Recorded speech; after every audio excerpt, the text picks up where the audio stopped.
तारीख 8 जुलाई 2024 मध्य प्रदेश की राजधानी भोपाल में राजभवन का सांदीपनी हॉल। यहां पर अचानक एक आवाज गूंजती है कि मैं रामनिवास रावत राज्य मंत्री पद की शपथ लेता हूं। और शपथ ग्रहण करने के अगले ही पल उन्हें एहसास हुआ कि मैंने ये क्या कर दिया। राज्य के मंत्री की जगह राज्य मंत्री के रूप में शपथ ले ली।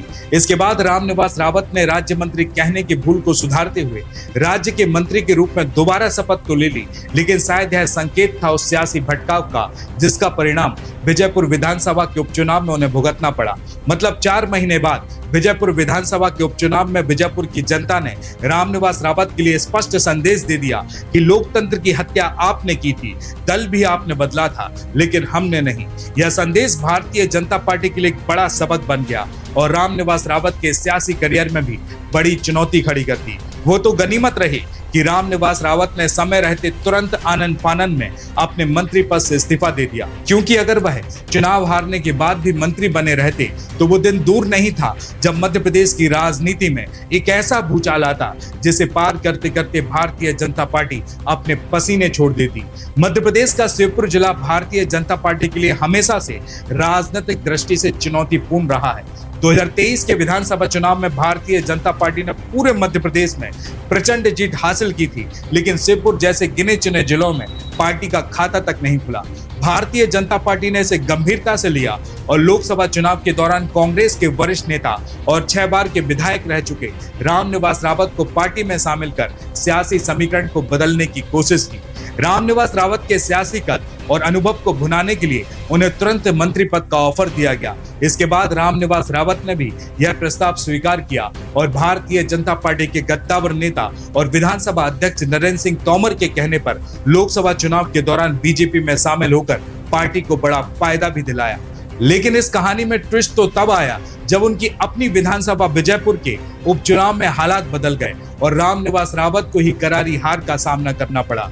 रामनिवास रावत जो कांग्रेस के वोट बैंक में सेंध लगाने के लिए भारतीय जनता पार्टी के नए चेहरे बने थे, उनकी खुद की अपनी विजयपुर विधानसभा उपचुनाव में कांग्रेस के कंपैरेटिवली नए और लोकप्रिय उम्मीदवार मुकेश मल्होत्रा से 7,000 से भी ज्यादा वोटों से हार गए। कांग्रेस के लंबे समय तक वफादार रहे रामनिवास रावत को भारतीय जनता पार्टी में शामिल होते देख वहां की जनता ने इसे सियासी अवसरवादिता के रूप में देखा। विजयपुर के आदिवासी और ग्रामीण मतदाताओं ने रामनिवास रावत के इस कदम को नकारते हुए कांग्रेस के उम्मीदवार मुकेश मल्होत्रा को अपना समर्थन दे दिया। मुकेश मल्होत्रा जो एक सरपंच के तौर पर अपने इलाके में लोकप्रिय थे, आदिवासियों के हकों और रोजगार जैसे मुद्दों के लिए जनता के बीच सक्रिय रहे। उन्होंने कांग्रेस का चेहरा बनकर खुद को शहरिया आदिवासी का सच्चा प्रतिनिधि साबित किया। तो वहीं आदिवासी क्षेत्रों में भारतीय जनता पार्टी के आदिवासी कल्याण के दावों पर मतदाता पहले ही असंतोष जता चुके थे। शिवपुर जिले में विकास की धीमी गति और आदिवासियों की समस्याओं का समाधान न होना भारतीय जनता पार्टी के लिए नुकसानदायक साबित हुआ। मध्य प्रदेश के इस उपचुनाव में विजयपुर विधानसभा की हार और बुधनी विधानसभा सीट से मुख्यमंत्री शिवराज सिंह चौहान के समर्थक रमाकांत भार्गव की जीत का अंतर बेहद कम रहना भारतीय जनता पार्टी के लिए कुछ ज्यादा ही चिंता का विषय बन गया। बुधनी विधानसभा जो कि शिवराज सिंह चौहान का गढ़ माना जाता है, वहां कम अंतर से मिली जीत यह संकेत देती है कि भारतीय जनता पार्टी का जनाधार खिसक रहा है। रामनिवास रावत की इस हार के बाद अब भारतीय जनता पार्टी में उनकी स्थिति कमजोर हो सकती है। भारतीय जनता पार्टी नेतृत्व के लिए यह सवाल खड़ा है कि क्या रामनिवास रावत को पार्टी में प्रमुख भूमिका दी जाए या फिर उनकी भूमिका को सीमित कर दिया जाए। विजयपुर में मिली जीत ने कांग्रेस को एक नई ऊर्जा दी है। मुकेश मल्होत्रा जैसे जमीनी नेताओं के उभरने से कांग्रेस अब आदिवासी बाहुल इलाकों में अपनी स्थिति मजबूत करने की कोशिश करेगी। लोकसभा चुनाव के बाद आए इन नतीजों ने भारतीय जनता पार्टी के लिए सख्त संदेश दिया है कि पार्टी को शिवपुर जैसे संवेदनशील जिलों में नए सिरे से रणनीति बनानी होगी। आदिवासी जिलों में वास्तविक विकास और विश्वास बहाली के बिना पार्टी के लिए आने वाले सभी चुनावों में चुनौती बढ़ सकती है। मध्य प्रदेश शासन के कैबिनेट मंत्री रामनिवास रावत की विजयपुर विधानसभा उपचुनाव में हार सिर्फ एक व्यक्ति की हार नहीं, बल्कि भारतीय जनता पार्टी की सियासी रणनीति पर गहरा प्रश्न चिन्ह है। जहां एक और कांग्रेस अपने जनाधार को फिर से मजबूत करती नजर आ रही है, वहीं भारतीय जनता पार्टी को समझना होगा कि दल बदल और चेहरों के सहारे राजनीति लंबे समय तक नहीं चलती। जनता सशक्त नेतृत्व और जमीनी कामों की अपेक्षा करती है और विजयपुर विधानसभा का यह उपचुनाव इसका जीता जागता और तरोताजा उदाहरण है। नमस्कार, मैं हूं आपके साथ, मैं भूपेंद्र सिंह। और आप रिपब्लिक सागर मीडिया के साथ में हैं। सबसे पहले हमारे चैनल को सब्सक्राइब करें and don't forget press the bell icon to get all the notification for our upcoming video. Sonalika tractors के अधिकृत dealer Sakshi tractors and motors में आपका स्वागत है। वीरेंद्र पूनम पटेल के नेतृत्व में हमारा शोरूम आपको दे रहा है सबसे बेहतरीन सोनालिका ट्रैक्टर्स की पूरी रेंज, वो भी एक ही दाम पर। मध्य प्रदेश के विजयपुर विधानसभा के इस उपचुनाव में मायावती ने अपनी पार्टी का उम्मीदवार नहीं उतारा। इसका सीधा फायदा कांग्रेस को मिला। रामनिवास रावत के साथ गए कांग्रेस वोटर्स की क्षतिपूर्ति बहुजन समाज पार्टी की गैर हाजिरी ने कर दी, क्योंकि 2018 के विधानसभा चुनाव में बसपा ने यहां पर 35,628 वोट हासिल किए थे और 2023 के विधानसभा चुनाव में बहुजन समाजवादी पार्टी को 34,346 वोट मिले थे। वहीं इसके अलावा विजयपुर विधानसभा में वोटिंग के 2 दिन पहले 4 गांव में हुए हमले ने आदिवासी को एकजुट कर दिया। आरोप लगे कि बाहरी लोगों ने फायरिंग कर आदिवासियों को वोट नहीं डालने की धमकी दी। भारतीय जनता पार्टी इसका खंडन करती रही, लेकिन हमले ने मुकाबले को आदिवासी वर्सेस रामनिवास रावत बना दिया। तो वहीं चंबल का यह क्षेत्र ज्योतिरादित्य सिंधिया के प्रभाव वाला क्षेत्र माना जाता है। सिंधिया किन्हीं कारणों से पूरे चुनाव में प्रचार के दौरान इस क्षेत्र में नहीं दिखे। इसकी वजह इस तथ्य से समझ सकते हैं कि सिंधिया समर्थक रहे रामनिवास रावत 2020 में कांग्रेस के मंत्री विधायकों की उस खेप में शामिल नहीं थे जो सिंधिया के साथ कांग्रेस छोड़कर भारतीय जनता पार्टी में शामिल हुए थे। बाद में नरेंद्र सिंह तोमर के मार्फत रामनिवास रावत की भारतीय जनता पार्टी में एंट्री हुई। देखिए अब एक नजर मध्य प्रदेश में हुए उपचुनाव में बुधनी विधानसभा सीट की भी कर लेते हैं। शिवराज सिंह चौहान बुधनी विधानसभा से 6 बार विधायक चुने गए। उनकी सबसे बड़ी जीत 1,04,974 वोटों की साल 2023 में मध्य प्रदेश में हुए विधानसभा चुनाव में रही और सबसे कम वोट यानी कि 36,525 से 2006 के मध्य प्रदेश विधानसभा चुनाव में जीते थे। शिवराज सिंह ने 5 चुनाव तो मुख्यमंत्री रहते हुए लड़े।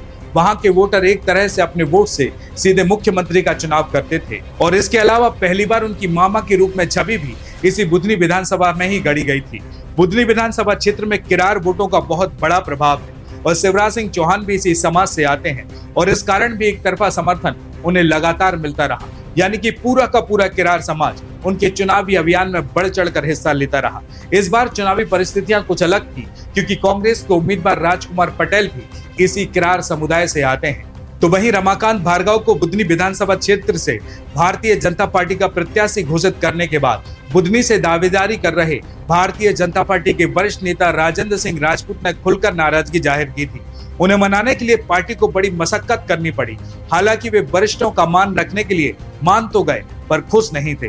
राजेंद्र सिंह 2003 में पहली और आखिरी बार विधायक चुने गए और 2006 में उन्होंने तत्कालीन मुख्यमंत्री शिवराज सिंह चौहान के लिए यह सीट छोड़ दी थी। तो वहीं देखने के लिए यह भी आया कि रमाकांत भार्गव की उम्मीदवारी को लेकर पार्टी का जमीनी कार्यकर्ता भी खुश नहीं था। कार्यकर्ताओं की पहली पसंद शिवराज सिंह चौहान के बेटे कार्तिकेय सिंह चौहान थे। मंडल अध्यक्षों ने लिखकर भी दिया था कि कार्तिकेय को उम्मीदवार बनाया जाए। देखिए तो वहीं मध्य प्रदेश कांग्रेस अध्यक्ष जीतू पटवारी ने विधानसभा चुनाव में कांग्रेस की हार के बाद जब उन्होंने कमान संभाली तो लोकसभा चुनाव की चुनौती उनके सामने खड़ी थी। वे कुछ समझ पाते इससे पहले ही पार्टी में भगदड़ जैसे हालात बन गए। उम्मीदवार भी मैदान छोड़कर भाग रहे थे। लोकसभा चुनाव में मध्य प्रदेश में कांग्रेस की ऐतिहासिक हार, यानी कि मध्य प्रदेश की 29 लोकसभा सीटें हारने के बाद तो जीतू पटवारी के राजनीतिक काबिलियत पर सवाल उठने लगे। फिर छिंदवाड़ा के अमरवाड़ा उपचुनाव की हार ने इन आरोपों और सवालों को और भी ताकत दे दी, लेकिन फिर भी जीतू पटवारी अकेले पार्टी की जमीन को संभालने में लगे रहे। विजयपुर में उन्होंने पूरी ताकत लगाई। यहाँ के नतीजों ने उन्हें ताकत भी दी। अब वे और मजबूत नेता बनकर सामने आएंगे और ज्यादा हमलावर भी होंगे। तो वहीं इसके अलावा भारतीय जनता पार्टी के कुछ बयान भी सामने आए कि विजयपुर विधानसभा के उपचुनाव में हमें नुकसान कहां हुआ है। यह सीट तो पहले भी कांग्रेस के पास थी, बल्कि हमारा वोट प्रतिशत बढ़ा है। भाजपा के प्रवक्ताओं से ऐसी ही बयानों की उम्मीद थी, लेकिन भारतीय जनता पार्टी इस हार को इतने सहज रूप से नहीं लेगी। अपनी सरकार रहते हुए उपचुनाव हारना पार्टी की अगली बैठक के मंथन का मुख्य एजेंडा जरूर बन जाएगा। देखिए, भारतीय जनता पार्टी में खुद के संगठन का चुनावी दौर चल रहा है, इसलिए व्यक्तिगत तौर पर किसी की राजनीतिक सेहत पर कोई असर नहीं पड़ेगा, लेकिन इतना जरूर है कि हाईकमान जिम्मेदार नेताओं से जवाब तलब जरूर करेगी। अब सवाल यह भी उठता है कि इस हार के बाद रामनिवास रावत का क्या होगा। विजयपुर में हार के बाद मंत्री रामनिवास रावत ने मंत्री पद से इस्तीफा दे दिया है। संवैधानिक रूप से वे बिना विधायक रहे 6 महीने तक मंत्री रह सकते थे। 8 जुलाई को वे मंत्री बने थे। इस दृष्टि से वे 7 जनवरी तक मंत्री पद पर रह सकते थे, लेकिन नैतिक रूप से उन्होंने ऐसा नहीं किया और मंत्री पद से अपना इस्तीफा दे दिया। इस्तीफे के बाद रामनिवास रावत भारतीय जनता पार्टी में ही रहेंगे। उनके कद और शिवपुर के चुनावी जीत के सूखे को दूर करने के लिए अगर पार्टी दूरदृष्टि रखेगी तो उन्हें आने वाले समय में किसी मंडल या निगम में एडजस्ट किया जा सकता है। राज्य मंत्रिमंडल के जल्दी विस्तार की संभावनाएं अब बढ़ गई हैं। रामनिवास रावत के बाद अगला वन मंत्री कौन होगा, इस सवाल के जवाब पर अब सबकी नजरें टिकी हैं। पहले इस महत्वपूर्ण महकमे का जिम्मा अलीराजपुर के विधायक और आदिम जाति कल्याण मंत्री नागर सिंह चौहान के पास था। उनसे छीनकर ही रामनिवास रावत को वन एवं पर्यावरण विभाग दिया गया था। तब नागर सिंह ने अपनी नाराजगी खुले तौर पर जाहिर की थी। तो अब भारतीय जनता पार्टी के पास पहला विकल्प यही होगा कि मंत्री नागर सिंह चौहान को फिर से वन एवं पर्यावरण की जिम्मेदारी देकर उनकी नाराजगी को दूर कर आदिवासियों को संदेश दिया जाए, या फिर भारतीय जनता पार्टी दूसरे विकल्प के रूप में मंत्रिमंडल के ही किसी वरिष्ठ मंत्री को जिम्मेदारी सौंप सकती है। इसके अलावा भारतीय जनता पार्टी के पास तीसरा और अंतिम विकल्प बचता है कि मंत्रिमंडल का विस्तार कर नए मंत्री को जिम्मेदारी दी जाए। लेकिन अभी पूरी संभावना यह है कि मौजूदा मंत्रियों में से ही किसी को वन एवं पर्यावरण विभाग का जिम्मा दिया जाएगा, क्योंकि मंत्रिमंडल के विस्तार की अभी कोई राजनीतिक मजबूरी सरकार या संगठन के सामने नहीं है। अब अंत में मैं बस इतना ही कहूंगा कि बीजापुर विधानसभा उपचुनाव ने एक बार फिर से स्पष्ट कर दिया कि लोकतंत्र में जनता का विवेक सर्वोपरि है। भारतीय जनता पार्टी ने अपने सियासी समीकरण साधने के लिए कांग्रेस के वरिष्ठ नेता रामनिवास रावत को पार्टी में शामिल कर तुरुप का इक्का खेलने की कोशिश जरूर की, लेकिन यह चाल न केवल असफल रही बल्कि उल्टी पड़ गई। विजयपुर की जनता ने रामनिवास रावत की दल बदल की राजनीति को सिरे से निकारते हुए स्पष्ट संदेश दिया कि सच्चाई और सिद्धांतहीनता में फर्क जनता अब समझने लगी है। यह हार भारतीय जनता पार्टी के लिए महज एक चुनावी झटका नहीं है, बल्कि सियासी सोच और रणनीति पर आत्म मंथन की आवश्यकता का संकेत है। शिवपुर जैसे संवेदनशील जिलों में आदिवासी समुदाय की अनदेखी और जमीनी विकास के दावों की हकीकत को जनता ने आईना दिखा दिया। आदिवासियों की समस्या और क्षेत्रीय नेताओं की अनदेखी के परिणाम अब भारतीय जनता पार्टी के सामने है। तो वहीं इसके विपरीत कांग्रेस ने अपने जमीनी नेताओं और क्षेत्रीय मुद्दों पर फोकस करते हुए विजयपुर में जीत हासिल की, जो यह दिखाता है कि जनता कार्य और संवाद को प्राथमिकता देती है। मुकेश मल्होत्रा जैसे उभरते हुए नेता न केवल कांग्रेस के लिए नई ऊर्जा लेकर आए हैं, बल्कि क्षेत्रीय राजनीति में बदलाव का प्रतीक भी बन गए हैं। अब भारतीय जनता पार्टी को समझना ही होगा कि चुनाव केवल चेहरों और दल बदल के सहारे नहीं जीते जाते। जनता जमीनी काम, विश्वास और नेतृत्व में पारदर्शिता चाहती है। यदि भारतीय जनता पार्टी आने वाले चुनावों में मध्य प्रदेश की बीजापुर विधानसभा में हुए इस उपचुनाव से मिली हार के संदेशों को गंभीरता से नहीं लेती, तो यह हार भविष्य में बड़ी चुनौतियों का आधार बन सकती है। कहते हैं कि सत्ता के सिंहासन पर पहुंचने का रास्ता जनता के दिलों से होकर गुजरता है, और विजयपुर विधानसभा की जनता ने यह सबक मध्य प्रदेश की ruling party Bharatiya Janata party को एक बार फिर से दिखा दिया है। नमस्कार। सोनालिका ट्रैक्टर्स के अधिकृत dealer Sakshi tractors and motors में आपका स्वागत है। वीरेंद्र पूनम पटेल के नेतृत्व में हमारा शोरूम आपको दे रहा है सबसे बेहतरीन सोनालिका ट्रैक्टर्स की पूरी रेंज, वो भी एक ही दाम पर, क्योंकि अब ट्रैक्टर खरीदना हुआ और भी आसान। आधार कार्ड लाओ और ट्रैक्टर ले जाओ। हमारे दमदार ट्रैक्टर मॉडल्स में हमारी DI series, GT series, Sikandar series, tiger series और वर्ल्ड ट्रैक सीरीज में विभिन्न मॉडल्स उपलब्ध हैं, जो हैं मजबूत एवं टिकाऊ और आपके खेतों का असली हीरो। यानी एक ही दाम के साथ भारी भरकम कामों के लिए सबसे भरोसेमंद साथी। हमारे यहाँ फिक्स रेट की गारंटी है। हर ट्रैक्टर एक ही दाम पर ही उपलब्ध है। इसमें कोई छिपा हुआ शुल्क नहीं, जो देख रहे हैं वही मिलेगा। साथ ही आसान फाइनेंसिंग सुविधा, क्योंकि अब ट्रैक्टर खरीदना हुआ बेहद आसान। आधार कार्ड लाओ और ट्रैक्टर ले जाओ। फाइनेंसिंग की सरल प्रक्रिया, जिससे आपके सपनों का ट्रैक्टर जल्द आपके पास हो। तो फिर देर किस बात की है? आज ही आएं और अपने खेत के लिए सबसे बेहतरीन सोनालिका ट्रैक्टर को चुनें, फिक्स रेट और आसान फाइनेंसिंग सुविधा के साथ। आधार कार्ड लाओ और ट्रैक्टर ले जाओ। प्रोपराइटर वीरेंद्र पूनम पटेल की देखरेख में साक्षी ट्रैक्टर्स एंड मोटर्स ने अपनी उत्कृष्ट सेवा और भरोसे से किसानों का दिल जीता है। ऑथोराइज्ड सर्विस सेंटर के साथ हम आपके ट्रैक्टर की लंबी उम्र और बेहतर प्रदर्शन की गारंटी देते हैं। हमारा पता है साक्षी ट्रैक्टर्स एंड मोटर्स, कृषि मंडी के आगे, खुरई रोड, सागर, मध्य प्रदेश। रिपब्लिक सागर मीडिया को सब्सक्राइब अवश्य करें, और आप हमारी आने वाली सभी वीडियो को देखना चाहते हैं तो आपको उसके लिए घंटी जरूर दबानी पड़ेगी, ताकि आपको सभी वीडियो की नोटिफिकेशन समय समय पर मिलती रहे। रिपब्लिक सागर मीडिया पर जो भी वीडियो आएगा वह सच की कसौटी पर कसकर ही आएगा।